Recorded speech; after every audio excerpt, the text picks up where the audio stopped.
Hello buddies, నా పేరు సాయి చంద్ చిలుకూరి.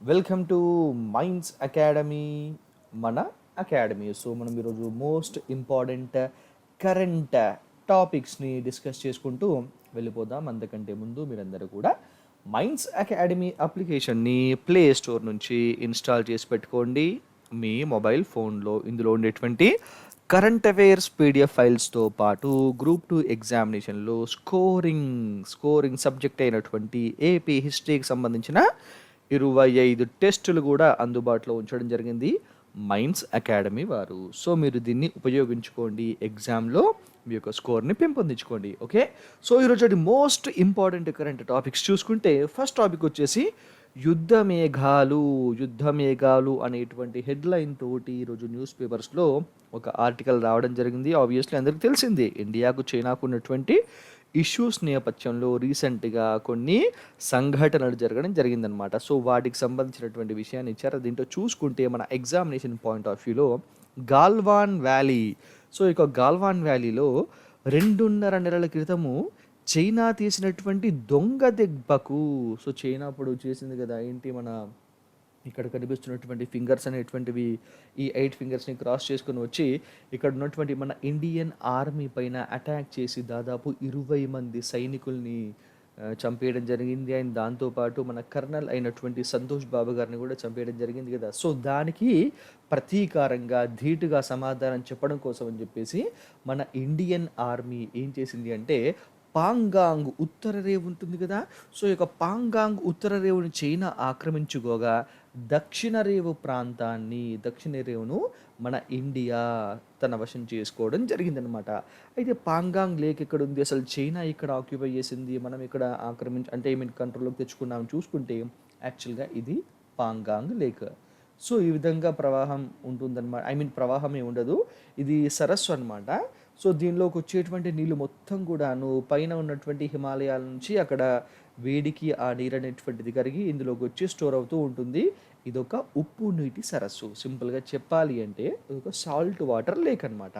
అయితే ఈ యొక్క పాంగాంగ్ లేక్ని మనం శాటిలైట్ నుంచి చూస్తే కనుక, ఉపగ్రహాల ద్వారా చూస్తే ఈ చుట్టూ ఉన్నటువంటి పర్వత ప్రాంతాలన్నీ కూడాను మనకు 8 ఫింగర్స్ లాగా కనిపిస్తాయి. 1 2 3 4 5 6 7 8.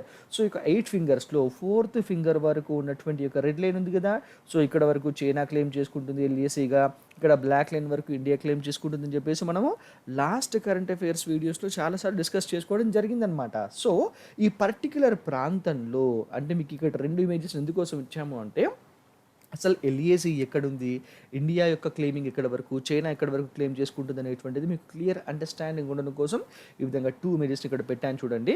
సో ఇక 4th ఫింగర్ అనేటువంటిది పర్టికులర్ ఏరియా మొత్తం కూడా కవర్ చేస్తుంది అనమాట. సో ఇదంతా కూడాను నార్త్ బ్యాంక్.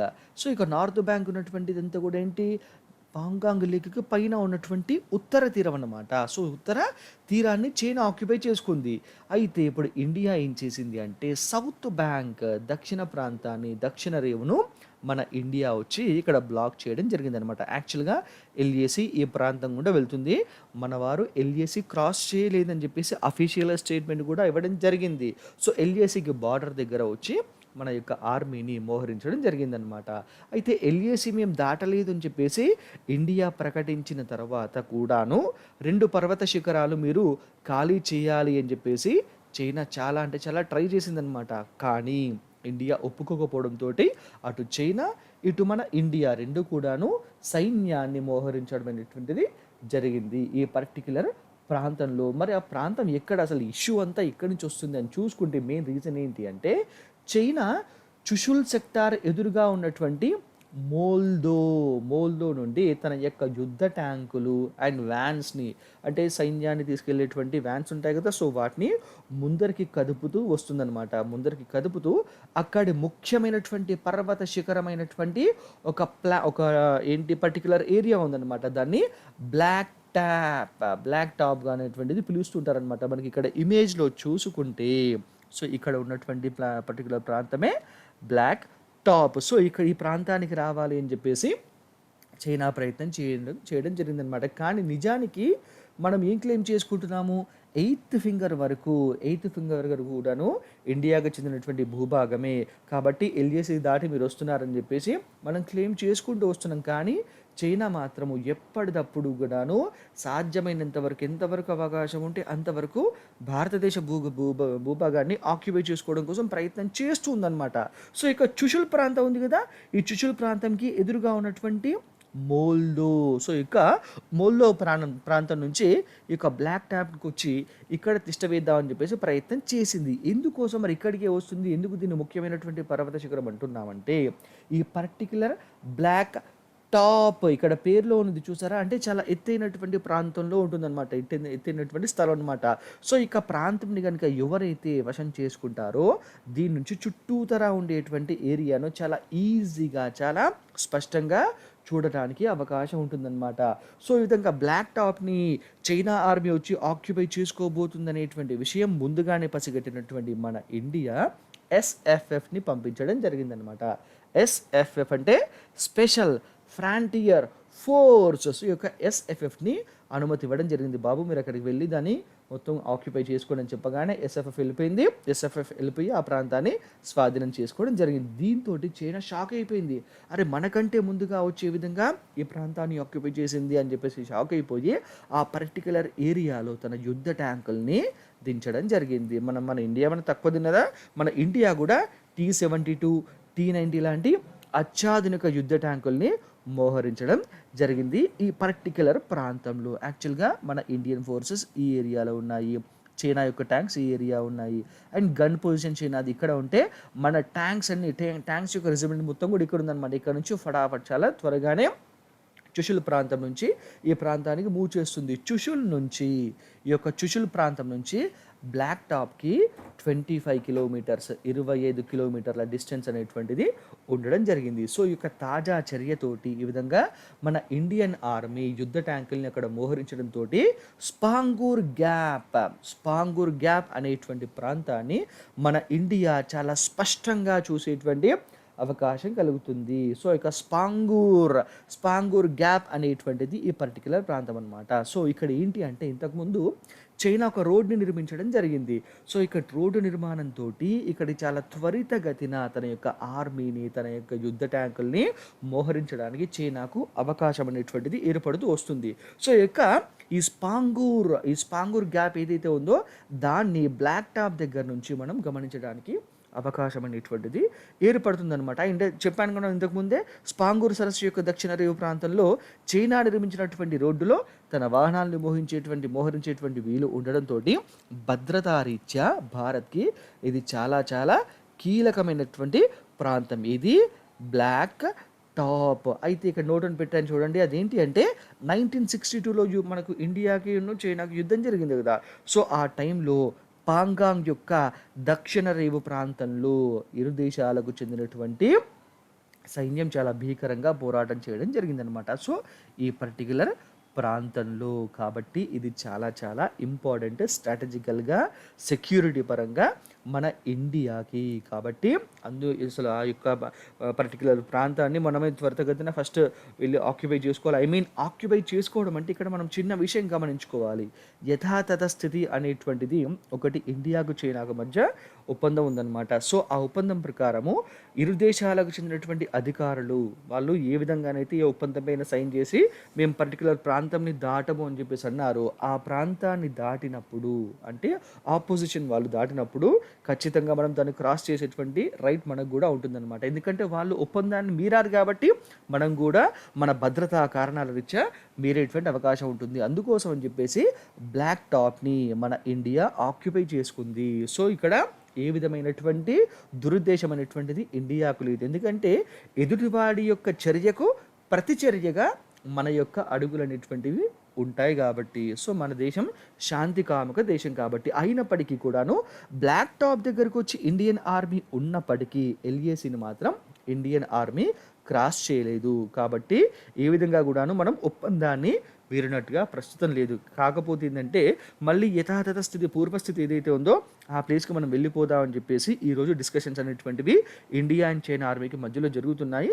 మరి ముందు ఏం జరుగుతుందో చూద్దాం. కానీ ఎగ్జామినేషన్ పాయింట్ ఆఫ్ వ్యూలో మాత్రం మనకు చాలా చాలా ఇంపార్టెంట్ చూసుకోండి. సో ఇక స్పాంగూర్ సో అనేటువంటిది కూడా ఒక లేక్ అనమాట. ఇది కూడా ఎల్ఏసికి దగ్గరలోనే ఉంటుంది. చాలా చాలా ఇంపార్టెంట్, చూసుకోండి గైస్. అయితే ఈ యొక్క ఎస్ఎఫ్ఎఫ్ అంటే ఏంటి అసలు? ఈ యొక్క ఎస్ఎఫ్ఎఫ్ ఇలా చెప్పగానే, ఆదేశాలు జారీ చేయగానే అంత త్వరితగతిన వెళ్ళి అక్కడ బ్లాక్ టాప్ని ఏ విధంగా స్వాధీనం చేసుకోగలిగింది అంటే, యాక్చువల్గా అసలు ఎస్ఎఫ్ఎఫ్ అంటే ఏంటో మనం తెలుసుకోవాలి. ఈ యొక్క దక్షిణ రేవు ప్రాంతంలో ఉన్నటువంటి పర్వత శిఖరాలను స్వాధీనం చేసుకోవడంలో భారత్కి చెందిన అత్యంత రహస్య విభాగము, అత్యంత రహస్య విభాగమే ఎస్ఎఫ్ఎఫ్, స్పెషల్ ఫ్రాంటియర్ ఫోర్స్ అనమాట. అయితే ఈ యొక్క ఎస్ఎఫ్ఎఫ్ అనేటువంటిది రా, రీసెర్చ్ అండ్ అనాలిసిస్ వింగ్, రాలోని DGS, director general of securities యొక్క ఆధ్వర్యంలో ఇది పనిచేస్తూ ఉంటుందన్నమాట. అయితే దీనికి సంబంధించినటువంటి పూర్తి కార్యక్రమాల యొక్క నిర్వహణని ఎవరు చేస్తారు అంటే పిఎంఓ, ప్రైమ్ మినిస్టర్స్ ఆఫీస్ యొక్క ఆధ్వర్యంలో ఉండేటువంటి క్యాబినెట్ సచివాలయం యొక్క ఆదేశాల మేరకు ఈ యొక్క ఎస్ఎఫ్ఎఫ్ అనేటువంటిది తన కార్యకలాపాలని, అంటే ఈ యొక్క పిఎంఓ ఆఫీస్ యొక్క కంట్రోల్లో ఉండేటువంటి క్యాబినెట్ సెక్రటరీ ఏం చేస్తుంది, డీజీఎస్కి పర్మిషన్స్ ఇస్తే ఆ డీజీఎస్ ఆ టైంకి ఉన్నటువంటి సిచ్యువేషన్స్కి అనుగుణంగా ఎస్ఎఫ్ఎఫ్కి తన యొక్క ఏంటి మన కార్యకలాపాలు, బాబు మీరు ఈ విధంగా చేయండి, ఆ విధంగా ముందరికి వెళ్ళండి, వెనక్కి రండి అని చెప్పేసి ఆదేశాన్ని జారీ చేస్తూ ఉంటుందన్నమాట. సో ఈ విధంగా పిఎంఓ టు డిజిఎస్ ఎవరి కంట్రోల్లో ఉంటుంది, రాలో ఉంటుందన్నమాట. రీసెర్చ్ అండ్ అనాలిసిస్ వింగ్లో ఉండేటువంటి ఒక పార్ట్. సో దాని కింద పనిచేసేటువంటిదే ఈ యొక్క ఎస్ఎఫ్ఎఫ్, స్పెషల్ ఫ్రాంటియర్ ఫోర్స్. అయితే ఇది 1962లో 1962 సంవత్సరంలో ఇండియా చైనా యుద్ధం తర్వాత డిజిఎస్ని ఏర్పాటు చేయడం జరిగిందనమాట. ఈ ఎస్ఎఫ్ఎఫ్ని ఎస్టాబ్లిష్మెంట్ 22 అని కూడా పిలుస్తూ ఉంటారు. అయితే ఈ యొక్క ఎస్ఎఫ్ఎఫ్లో, స్పెషల్ ఫ్రాంటియర్ ఫోర్స్లో మొత్తం 5,000 మంది సిబ్బంది ఉంటే దీన్ని 5 బెటాలియన్ల కింద డివైడ్ చేయడం జరిగిందనమాట. దీనిలో అత్యధికంగా ఎవరుంటారంటే ఇండో టిబేటన్స్ దీనిలో సైనికులుగా ఉండడం జరుగుతుంది. వీరంతా కూడా పర్వత ప్రాంత యుద్ధంలో అత్యంత సుశిక్షితులు. సో చాలా మంచి ట్రైన్డ్ ఆర్మీ అనమాట ఇదంతా కూడాను. సో వీటికి మన యొక్క ఇండియన్ సైనికాధికారులే, భారతదేశ అధికారులే నేతృత్వాన్ని వహిస్తూ ఉంటారు. సో ఇప్పుడు రీసెంట్గా జరిగినటువంటి యొక్క ఆపరేషన్ ఏదైతే ఉందో, బ్లాక్ టాప్ దగ్గరికి వెళ్ళి అక్కడ మన పాకా వేయడం కోసం దోహదపడ్డటువంటి వాళ్ళు ఎవరైతే ఉన్నారో ఆ యొక్క వికాస్ బెటాలియన్, మనం పేర్కొన్నటువంటి 5 బెటాలియన్లో ఈ వికాస్ బెటాలియన్ అనేటువంటిది కూడా ఒకటి ఎగ్జామినేషన్ పాయింట్ ఆఫ్ వ్యూలో చాలా చాలా ఇంపార్టెంట్, చూసుకోండి. ఇది ఎస్ఎఫ్ఎఫ్ యొక్క logo. Okay guys, next topic చూసుకుందాం. విత్తనానికి 100 ఏళ్ల పరీక్ష. ఏంటి విత్తనానికి 100 ఏళ్ల పరీక్ష అంటే, విత్తనాలలో జీవం ఎంతకాలం ఉంటుంది, సో విత్తనాలలో జీవం ఎంతకాలం ఉంటుంది అండ్ ప్రత్యేక పరిస్థితుల్లో వాటిని కనుక భద్రపరిస్తే తిరిగి ఏ మేరకు అవి మొలకెత్తుతాయి అనేటువంటి కోణంలో జరుగుతున్నటువంటి పరిశోధనల్లో ఇక్రిసాట్ అంటే international crops research institute for the semi arid tropics, తెలుగులో చెప్పుకుంటే అంతర్జాతీయ మెట్ట ప్రాంత పంటల పరిశోధనా కేంద్రము ఇక్రిసాట్ కూడా దీనిలో పాలు పంచుకోవడం అనేటువంటిది జరుగుతుందన్నమాట. ఈ యొక్క విత్తనాల యొక్క లైఫ్ టైం ఎంతకాలం ఉంటుంది, వాటిని మనం స్పెషల్ కండిషన్స్లో కనుక స్టోర్ చేసి పెడితే అవి మొలకెత్తుతాయా ఎత్తవా అనేటువంటి ఉద్దేశం. మరి ఎందుకోసం ఇది అంటే భవిష్యత్తు అవసరాల కోసము. భవిష్యత్తులో ఏదైనా జరగవచ్చు. సో అటువంటి టైంలో ప్రకృతి వైపరీత్యాలు సంభవించినా, లేకపోతే మన యొక్క మానవ కార్యకలాపాల వల్ల, యుద్ధాల వల్ల ఆహార ఉత్పత్తికి ఏవైనా ఇబ్బందులు తలెత్తితే సో వాటిని మనం పరిష్కారం చేసుకోవడం కోసము, వాటి నుంచి అంటే ఫుడ్ సెక్యూరిటీని పొందడం కోసము ఈ యొక్క మూల విత్తనాల యొక్క జీన్స్ని కాపాడాలనేటువంటి ఉద్దేశంతో ప్రపంచవ్యాప్తంగా వివిధ రకాల పంటలకు చెందినటువంటి విత్తనాలను ఆర్కిటిక్ ఖండంలో ఉన్నటువంటి స్వాల్బార్డ్ గ్లోబల్ సీడ్ వాల్ట్లో భద్రపరిచేటువంటి, స్టోర్ చేసేటువంటి ప్రక్రియను 2008 సంవత్సరంలో ప్రారంభించడం జరిగిందనమాట. ఇక్కడ మీకు ఇమేజ్లో ఇచ్చాను చూడండి, ఇదే దాని యొక్క ఎంట్రన్స్. సో దీనిది స్వాల్బార్డ్ గ్లోబల్ సీడ్ వాల్ట్ యొక్క ఎంట్రన్స్ అనమాట. ఇది లోపలికి వెళ్ళిన తర్వాత ఇక్కడ హాల్ ఉంటుంది. లోపలికి వెళ్ళగానే ఇక్కడ 3 రూమ్స్ ఉంటాయి అనమాట, చాలా పెద్ద ఎత్తున. అంటే రూమ్స్ అంటే ఏదో చిన్న రూమ్స్ కానీ మన బ్యాచిలర్స్ రూమ్స్ టైప్లో కాదు, చాలా భారీ స్థాయిలో ఉంటుందన్నమాట. సో ఇక్కడ ఉండేటువంటి మిడిల్ రూమ్లోనే ఈ యొక్క సీడ్స్ అన్నిటిని కూడా స్టోర్ చేస్తూ ఉంటారనమాట. సో ఇదేంటి అంటే దీనిలో ఇక్రిసాట్తో పాటు థాయిలాండ్, బ్రెజిల్, జర్మనీ, స్వీడన్ దేశాలకు చెందినటువంటి 5 ప్రతిష్టాత్మకమైనటువంటి పరిశోధనా సంస్థల యొక్క ఆధ్వర్యంలో అక్కడ భద్రపరిచినటువంటి విత్తనాలపైన పరిశోధనలు అనేటువంటివి జరుగుతూ ఉంటాయి. ఇవి ప్రతి 10 సంవత్సరాలకు ఒకసారి చొప్పున 100 సంవత్సరాల పాటు ఈ యొక్క పరిశోధనలు, పరీక్షలు అనేటువంటివి చేస్తూ ఉంటారనమాట. సో వాటిలో జీవం ఎంతవరకు ఉంది, మొలకెత్తేటువంటి అవకాశాల గురించి ఈ యొక్క పరిశోధనలు అనేటువంటివి మెయిన్గా చేస్తూ ఉంటూ ఉంటారు. ఎప్పుడెప్పుడు ప్రతి 10 సంవత్సరాలకు ఒకసారి 100 సంవత్సరాల పాటు. సో ఇప్పుడు రీసెంట్గా ఏంటి అంటే బార్లీ, గోధుమ, బఠానీ, పాలకూర విత్తనాల్ని అందులో భద్రపరచడం జరిగింది ఆగస్టు 28 నాడు.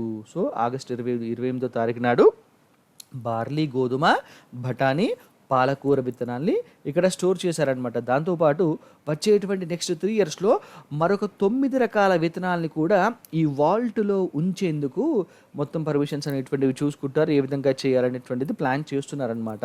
అయితే వేరుశెనగ, సజ్జ, కంది, శనగ చాలా చాలా ఇంపార్టెంట్ అండి.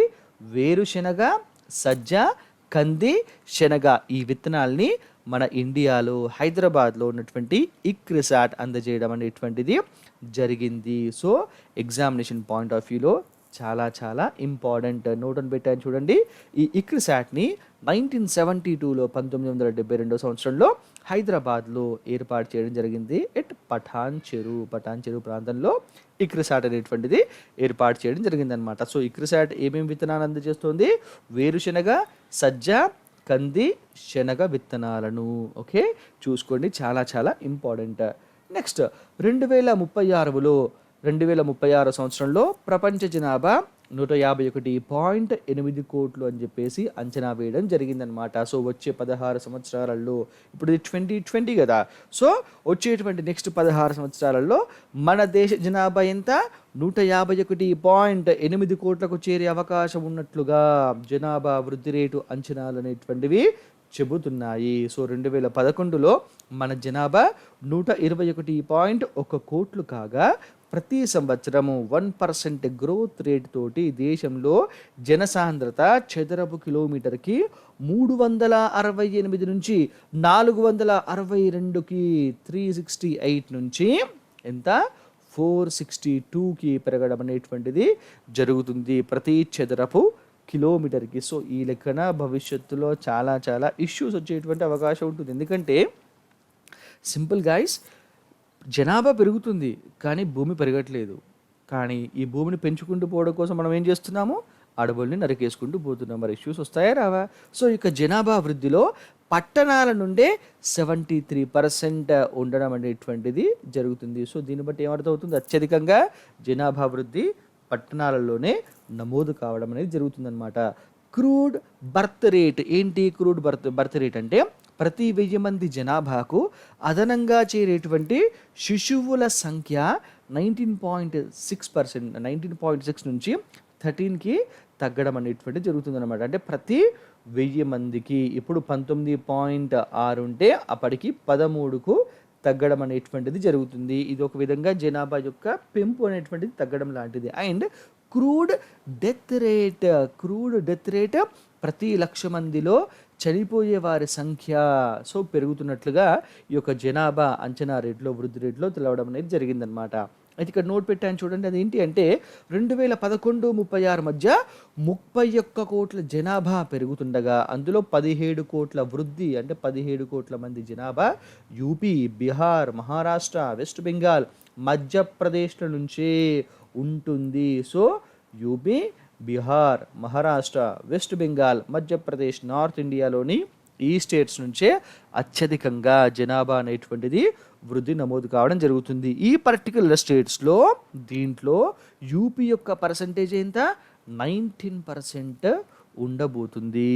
అండ్ మిగతా చూసుకుంటే మన సౌత్ ఇండియాకి వస్తే ఆంధ్రప్రదేశ్, కర్ణాటక, కేరళ, మన తెలంగాణ స్టేట్, తమిళనాడులో 2.9 కోట్ల జనాభా అనేటువంటిది పెరుగుతుంది. సో నార్త్లోనేమో 17 కోట్లు అయితే మన దగ్గర 2.9 crores పాపులేషన్ అనేటువంటిది పెరగడం జరుగుతుందన్నమాట. సో దేశ జనాభా వృద్ధిలో ఈ యొక్క రాష్ట్రాల వాటా 9%, సౌత్ ఇండియా యొక్క వాటా 9%కి పరిమితం కావడం అనేది జరుగుతుందన్నమాట. వీటిలో ప్రతి సంవత్సరము 4% మాత్రమే గ్రోత్, 4% మాత్రమే జనాభా అనేటువంటిది పెరుగుతుంది. సో యాన్యువల్గా జాతీయ సగటు ఎంత ఉంది చూసుకుంటే 1% ఉంది. కానీ ఈ పర్టికులర్ స్టేట్స్, మన సౌత్ ఇండియన్ స్టేట్స్కి చూసుకుంటే 0.4% మాత్రమే ఉండడం జరిగింది. ఎగ్జామినేషన్ పాయింట్ ఆఫ్ వ్యూలో చాలా చాలా ఇంపార్టెంట్, చూసుకోండి.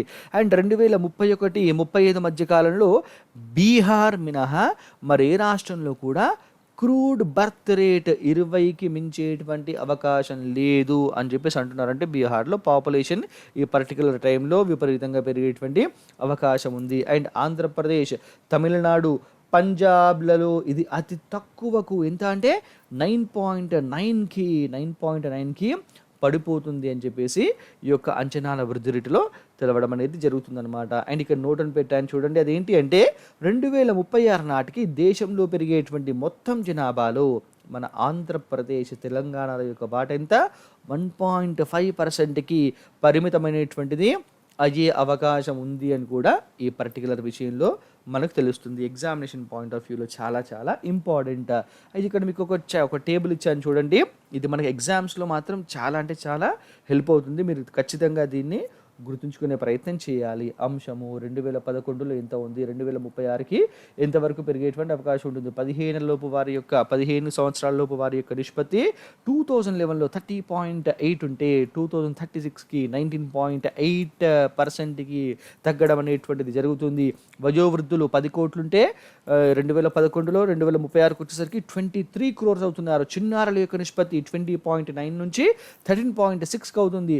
15 నుంచి 24 సంవత్సరాల లోపు ఉన్నటువంటి యువత ప్రజెంట్ అంటే 2021కి 25.2 కోట్లుంటే 2036కి 22.7 కోట్లుగా ఉండేటువంటి అవకాశం ఉంది. అంటే యువత యొక్క శాతం తగ్గుతుంది. యువత యొక్క సంఖ్య 24 లోపు ఉన్నటువంటి వారి యొక్క సంఖ్య ప్రజెంట్ 2011లో 50.1 ఉంటే 2036కి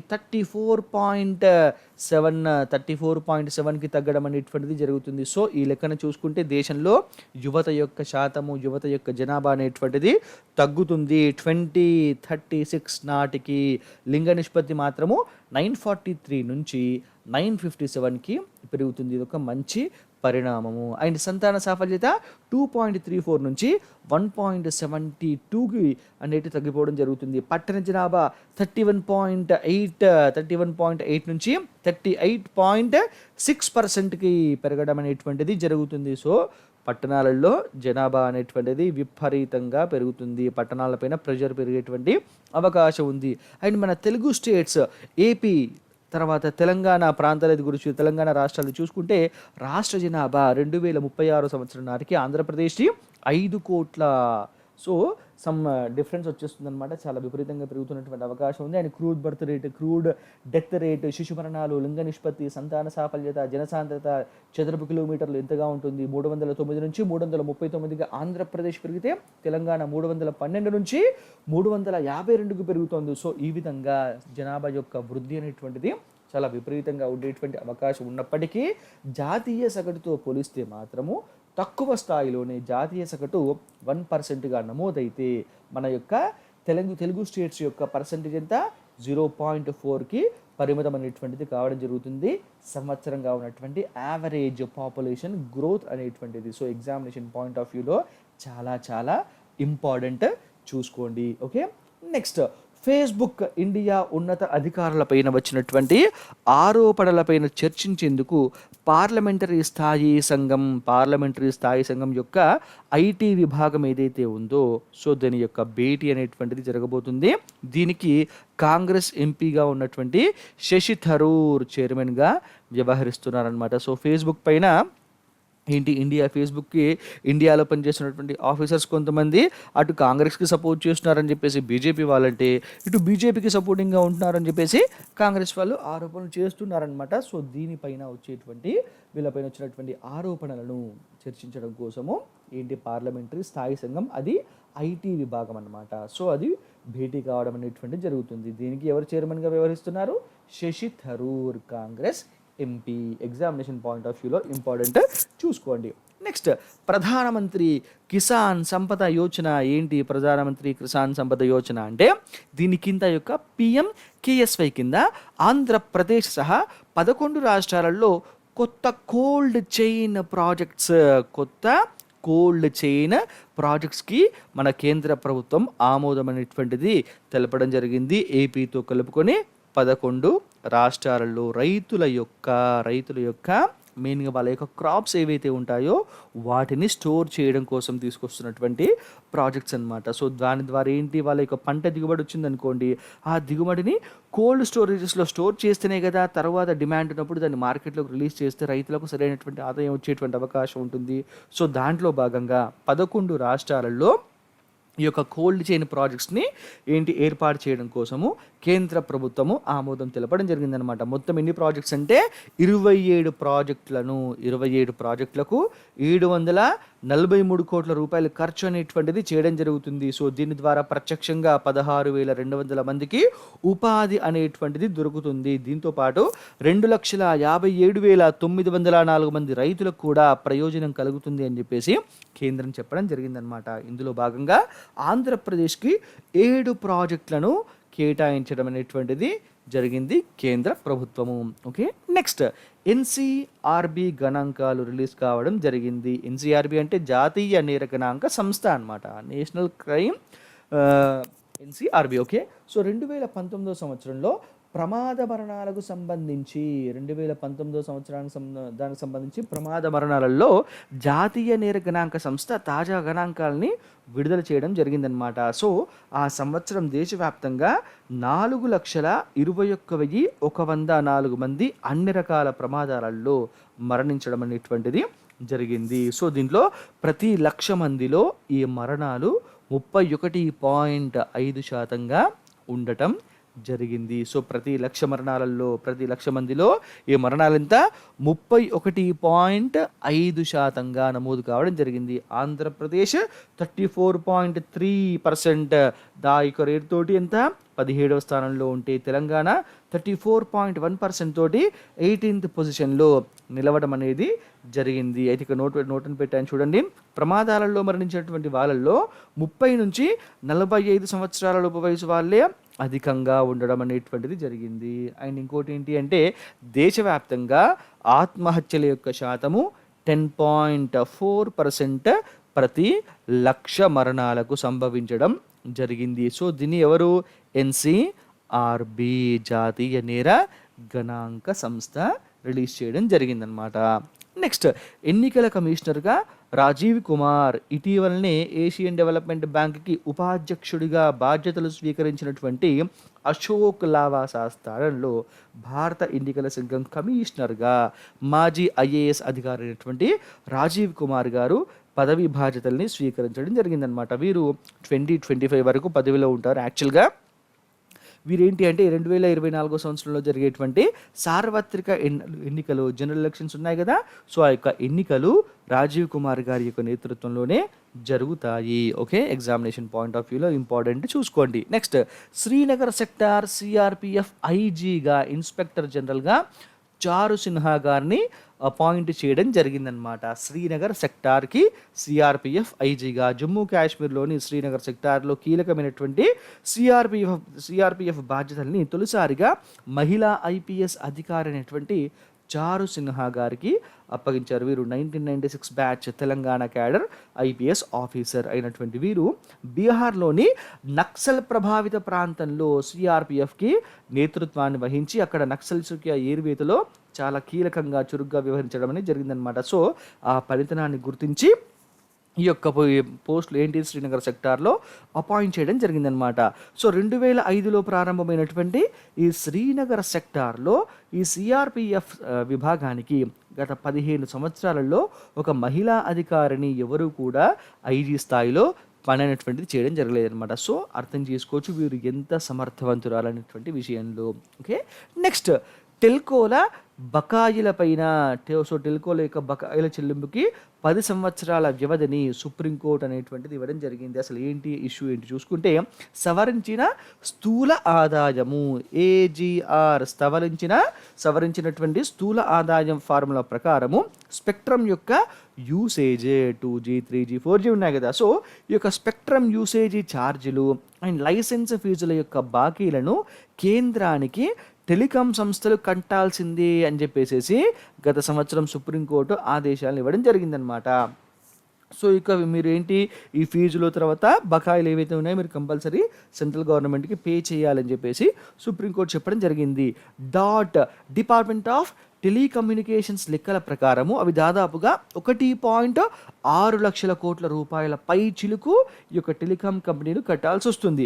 సో అంత మొత్తము మేము ఇప్పుడే కట్టలేము అని చెప్పేసి టెల్కోలు చెప్పి ముందుగా కొంతమేర పెనాల్టీ అనేటువంటిది కట్టడం జరిగిందనమాట. సో ఫస్ట్ కొంతమేర కట్టేశాయి. తర్వాత ఏమంటున్నాయంటే, మేము ఇప్పుడు చాలా తీవ్రమైనటువంటి ఆర్థిక నష్టాల్లో ఉన్నాం కాబట్టి మిగిలినటువంటి బకాయిలన్నీ కూడాను మేము కట్టడానికి మాకు ఒక 20 సంవత్సరాల వ్యవధి కావాలి అని చెప్పేసి అఫిడవిట్ని దాఖలు చేయడం జరిగింది ఈ టెలికాం కంపెనీస్ అన్నీ కూడాను. అయితే 2021 మార్చి 31లోగా బకాయిలలో మీరు పడ్డటువంటి ఏంటి, సెంట్రల్ గవర్నమెంట్కి మీరు కట్టాల్సినటువంటి బకాయిలలో 10% మేర కట్టేసేసేయండి. ఎప్పటి వరకు?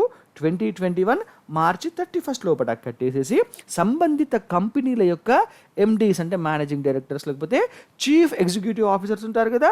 సో వీరు బకాయిల చెల్లింపుకు వ్యక్తిగత పూచీకత్తును ఇవ్వాల్సి ఉంటుంది అని చెప్పేసి చెప్పింది. సో ఆ విధంగా పూచీకత్తు ఇచ్చిన తర్వాత మీ బకాయిల చెల్లింపుకు 10 సంవత్సరాల వ్యవధిని మేము ఇస్తాము, ఇవ్వడం అనేటువంటి జరుగుతుందని చెప్పేసి సుప్రీంకోర్టు ఆదేశాలని జారీ చేయడం జరిగింది. సో దీని ప్రకారం మరి టెలికాం కంపెనీస్ ఏం చేస్తాయి అనేటువంటిది చూద్దాం.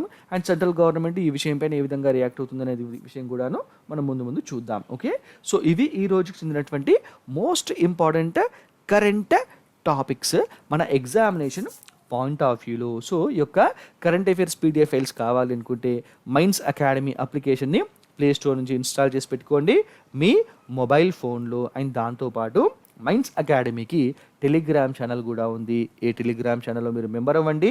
ఇందులో పెట్టేటువంటి అప్డేట్స్ని ఎప్పటికప్పుడు ఫాలో అవుతూ ఉండండి. అండ్ మీరు చూస్తున్నటువంటి YouTube channel Mines Academy YouTube channel. So మీరు దీన్ని సబ్స్క్రైబ్ చేసుకోండి. ఇందులో పెట్టేటువంటి వీడియోస్ని ఫాలో అవుతూ నోట్స్ని ప్రిపేర్ చేసుకుంటూ ఎగ్జామ్స్లో మంచి మార్కులు సాధించి ఉన్నతమైనటువంటి జాబ్ని మీరు సాధించాలి అని చెప్పేసి మైన్స్ అకాడమీ తరపున మేమందరం కూడా కోరుకుంటున్నాం. All the very best. Thank you so much.